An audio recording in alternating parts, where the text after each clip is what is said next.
Boa noite, boa noite, bom dia para quem vai nos assistir depois, boa tarde e boa noite para quem está chegando agora. Vamos agradecer uma vez mais, vamos tirar nesse momento o nosso fundo que está aqui harmonizando nosso ambiente. Já com as nossas águas, vamos elevar o nosso pensamento ao Mestre Jesus, aos benfeitores amigos que nos acompanham neste Evangelho no Lar. Esses trabalhadores incansáveis da tua seara de amor, Mestre Jesus, que sempre estão nos amparando, nos indicando o caminho certo a seguir.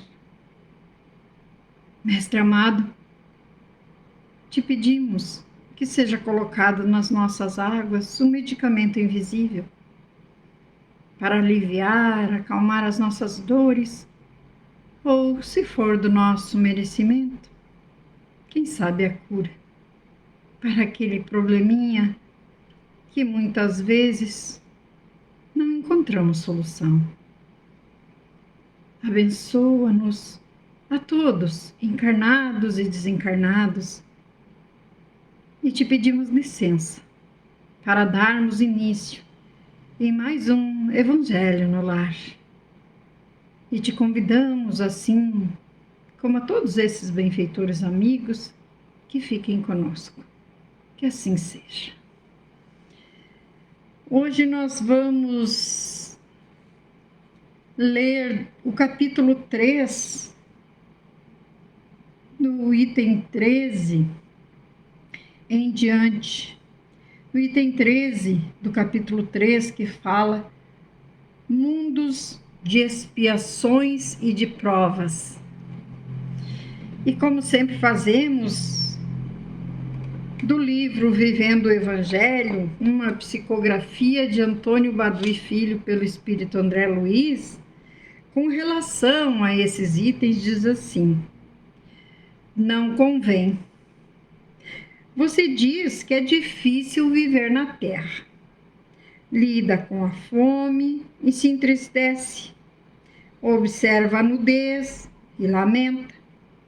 Nota a miséria e se irrita. Enxerga a violência e reclama. Assiste a injustiças e se revolta. Percebe exploração e protesta. Enumera crimes e se assusta. Vê a orfandade e deplora. Cataloga doenças e se deprime. Anota contradições e sofre. Realmente não é fácil conviver com tantas dificuldades. Contudo, é preciso lembrar que a Terra é curso intensivo de aperfeiçoamento espiritual e, nesse caso, não convém exagerar as lamúrias, pois, como acontece em qualquer escola, o aluno que mais se queixa é o que menos se dedica ao aprendizado. Aí, então, conselho de André Luiz, né? Então, para que nos queixemos menos, trabalhemos mais, estudemos mais, né? É isso aí. Então, vamos lá. Nos diz o seguinte, o Evangelho, no seu capítulo 3, item 13, para quem gosta de nos acompanhar. Que vos direi dos mundos de expiações que já não saibais? Sim, porque nós estamos falando de mundos de expiações e de provas que nós sabemos. A Terra é. Então, que vos direi dos mundos de expiações e de provas que já não saibais, pois basta considerar a terra que habitais? A superioridade da inteligência em grande número de seus habitantes indica que ela não é um mundo primitivo destinado à encarnação de espíritos que acabaram de sair das mãos do Criador.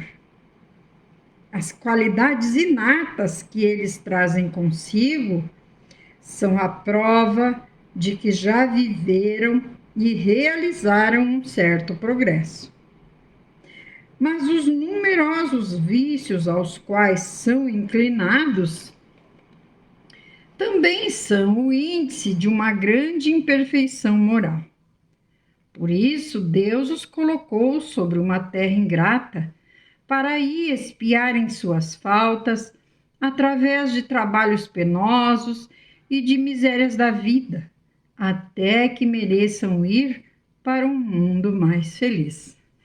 Então, a gente precisa compreender, né, quando diz aqui a superioridade da inteligência em grande número de seus habitantes, indica que ela não é um mundo primitivo, destinado à encarnação de espíritos que acabaram de sair das mãos do Criador.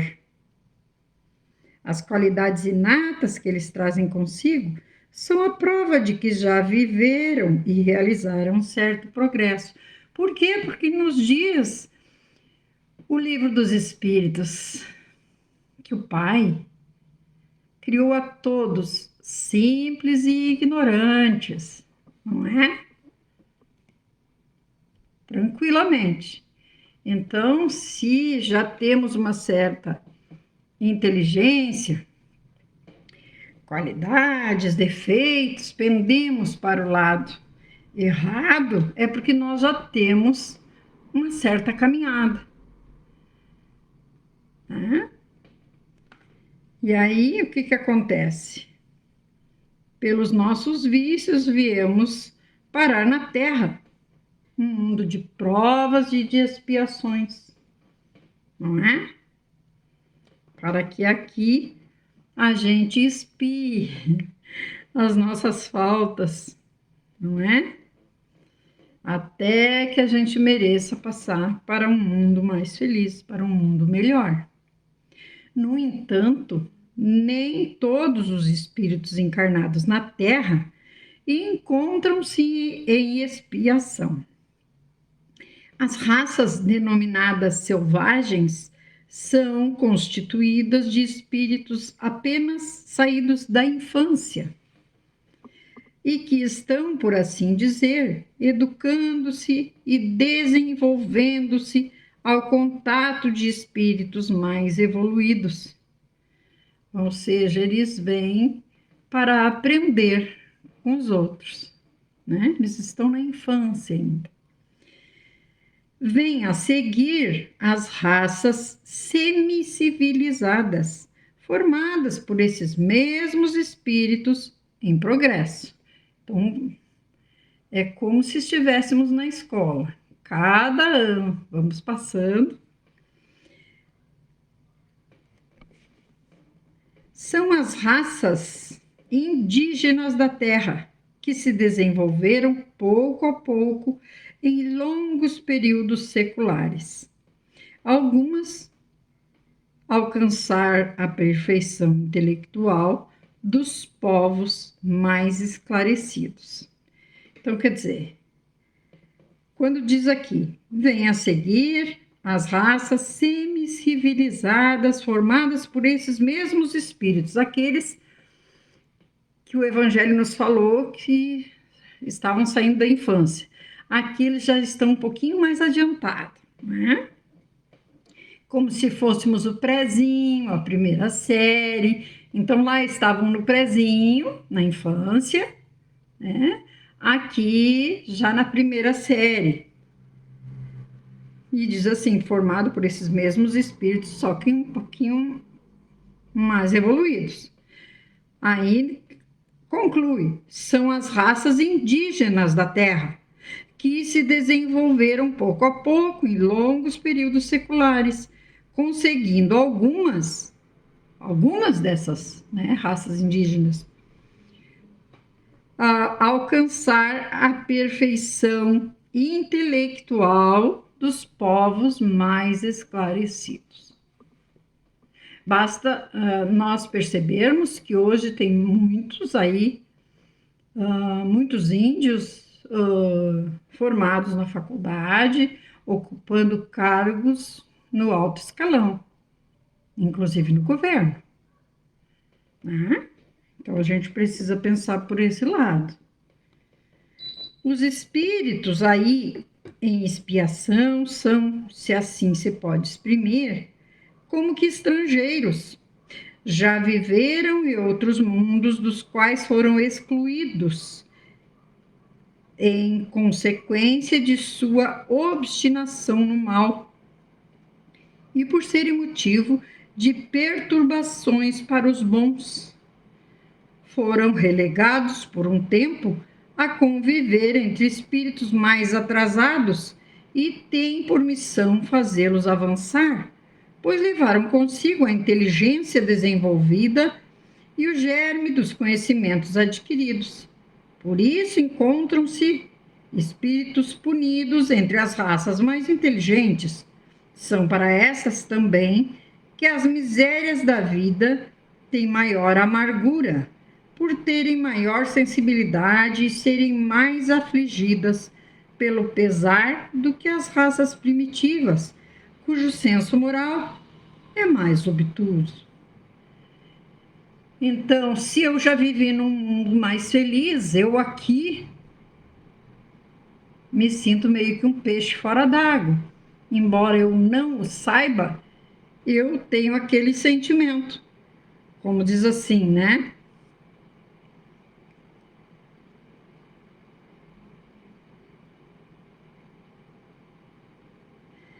O que acontece? Viemos de um mundo mais feliz, mas trouxemos conosco a inteligência desenvolvida e o germe dos conhecimentos adquiridos. Mas, como fomos excluídos, expulsos de mundos melhores, nós estamos entre espíritos, né? Entre as raças mais inteligentes, mas nós também viemos aqui enfrentar essas misérias, sofremos maior amargura porque nós temos maior sensibilidade. Nós sofremos mais do que aquelas raças que estão vindo. Não sei se eu me fiz entender. Aquelas que estão vindo direitinho, primeira série, segunda série, nunca foram reprovadas. E nós já estávamos, vamos dizer assim, lá na quinta série, não sei como se diz agora, o quinto ano, e fomos reprovados. E tivemos que voltar lá para trás, junto com esses que é a primeira vez que estão vindo. Então, nós sentimos, eles não sentem como nós, porque nós temos sensibilidade, mas a nossa inteligência, o nosso conhecimento que nós já adquirimos até aqui, né? Até onde nós fomos, isso nós não perdemos. E por isso sofremos mais, sentimos mais. Agora ficou bom, né? Então, por isso que diz assim, ó. São para essas também que as misérias da vida têm maior amargura, ou seja, para nós que já passamos, por terem maior sensibilidade e serem mais afligidas pelo pesar do que as raças primitivas, cujo senso moral é mais obtuso, mais grosseiro do que a gente que já foi lá na frente, teve que voltar para trás. A Terra fornece-se, pois, como um dos tipos de mundo expiatórios, cujas variedades são infinitas, mas que tem por caráter comum servir como local de exílio a espíritos rebeldes à lei de Deus. E esses espíritos aí têm que lutar de uma só vez contra a perversidade dos homens e a inclemência da natureza. Trabalho duplamente penoso, que desenvolve ao mesmo tempo as qualidades do coração e as da inteligência. É assim que Deus, em sua bondade, reverte o próprio castigo em favor do progresso do espírito. É assim que nós vamos nos desenvolver. Depois, no item 16, nós vamos conhecer um pouquinho dos mundos regeneradores.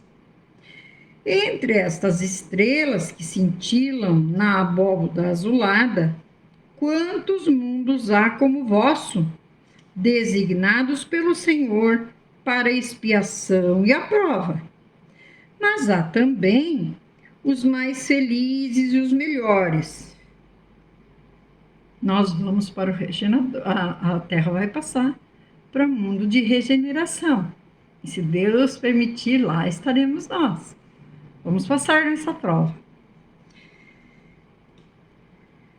Então diz assim: mas há também os mais felizes, os mundos mais felizes e os melhores, como há os transitórios, que se pode chamar de regeneradores. Cada turbilhão planetário correndo no espaço em torno de um foco comum arrasta consigo seus mundos primitivos, de exílio, de prova, de regeneração e de felicidade. Já vos foi falado desses mundos em que a alma nascente é colocada, enquanto ainda ignorante do bem e do mal. Ela pode caminhar até Deus, senhora de si, possuindo seu livre-arbítrio. Já vos foi dito sobre as amplas faculdades de que a alma foi dotada para fazer o bem. Então, nós temos o nosso livre-arbítrio, porque, como dizia Paulo, né, o bem que nós queremos fazer, nós não fazemos. E o mal que nós não queremos, nós fazemos. Mas há as almas que sucumbiram. E Deus, não as querendo aniquilar, permite-lhes ir para esses mundos em que, de encarnação em encarnação, se depuram, regeneram-se e retornam dignas da glória que lhes fora destinada. Os mundos regeneradores servem de transição entre os mundos de expiação e os mundos felizes. A alma que se arrepende lá encontra calma e descanso, terminando sua depuração. Sem dúvida, nesses mundos, o homem ainda está sujeito às leis que regem a matéria. A humanidade experimenta vossas sensações e desejos, mas está liberta das paixões desordenadas das quais sois escravos. Então, lá é diferente daqui. Lá não há mais o orgulho que faz calar o coração, nem a inveja que o tortura e nem o ódio que o sufoca. A palavra amor está escrita em todas as frontes. Uma perfeita equidade regula as relações sociais. Todos reconhecem Deus e tentam chegar até Ele seguindo suas leis. Entretanto, ainda não existe lá a felicidade completa, mas a aurora da felicidade. O homem ainda é carne e, por isso mesmo, sujeito às vicissitudes das quais só estão isentos os seres completamente perfeitos. Ainda há provas a sofrer, mas elas não têm as pungentes angústias da expiação. Comparados à Terra, esses mundos são bem felizes, e muitos entre vós ficariam satisfeitos em fixar-se neles, pois é a calma, após a tempestade, a convalescença após uma cruel doença. Neles, o homem menos absorvido pelas coisas materiais entrevê melhor do que vós o futuro. Compreende haver outras alegrias que o Senhor promete àqueles que se tornam dignos delas, quando a morte novamente ceifar seus corpos para dar-lhes a verdadeira vida. Então, quer dizer, aceitam melhor a morte do que nós. Embora sejam ainda de carne, aceitam com mais serenidade, mais compreensão a partida do mundo. É então que, liberta, a alma planará sobre todos os horizontes. Não mais os sentidos materiais e grosseiros, mas os sentidos de um perispírito puro e celeste, aspirando às emanações do próprio Deus, sob os aromas do amor e da caridade que se expandem de seu seio. Que lindo, não é? E a Terra está se transformando, viu? Bom, estamos na transição. Mas, nesses mundos, o homem ainda é falível e o espírito do mal não perdeu completamente o seu império. Não avançar é recuar. E se ele não está firme no caminho do bem, pode tornar a cair nos mundos de expiação, nos quais o esperam novas e mais terríveis provas. Contemplai, pois, essa abóboda azulada à noite, a hora do repouso e da prece. E nessas esferas inumeráveis que brilham sobre vossas cabeças, perguntai-vos quais levam a Deus, e rogai-lhe que o mundo regenerador vos abra o seio após a expiação da terra. Isso nos disse Santo Agostinho, em Paris, 1862. Progressão dos mundos. O progresso é uma das leis da natureza. Todos os seres da criação, animados e inanimados, estão sujeitos a ele pela bondade de Deus, que quer que tudo cresça e prospere.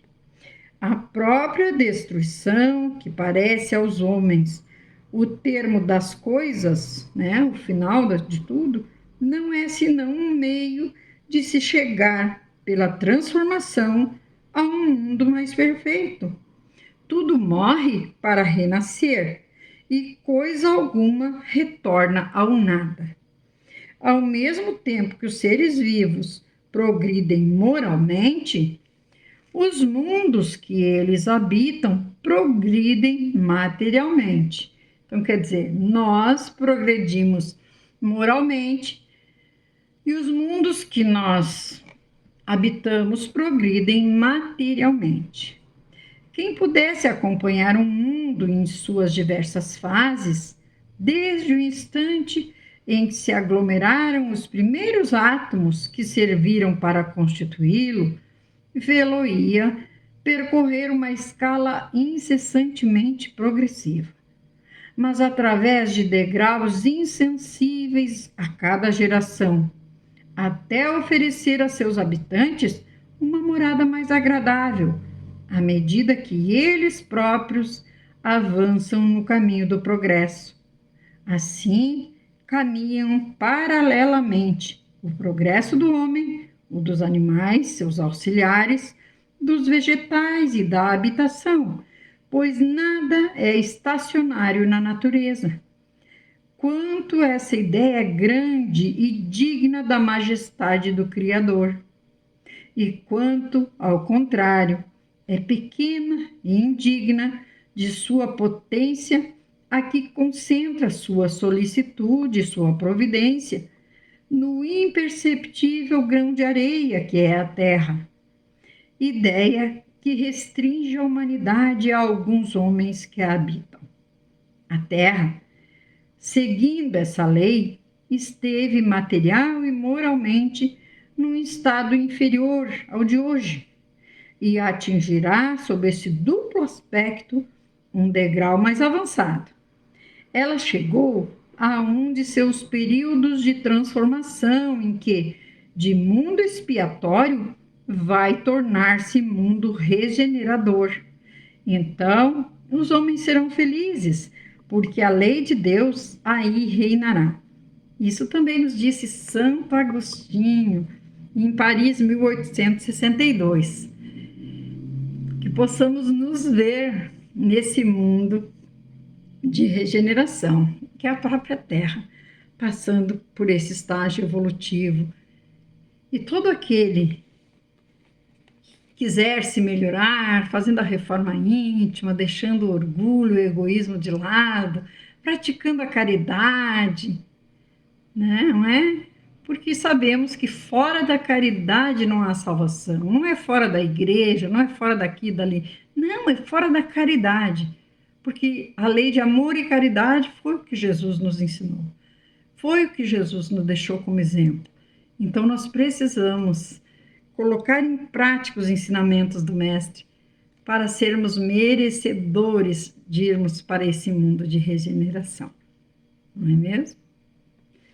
Então, estamos encerrando mais um Evangelho no Lar, agradecendo aqueles que estão conosco neste momento, aqueles que vão nos assistir depois, lembrando que nós temos no nosso canal as irradiações diárias, que entram todos os dias às 6h20 da manhã.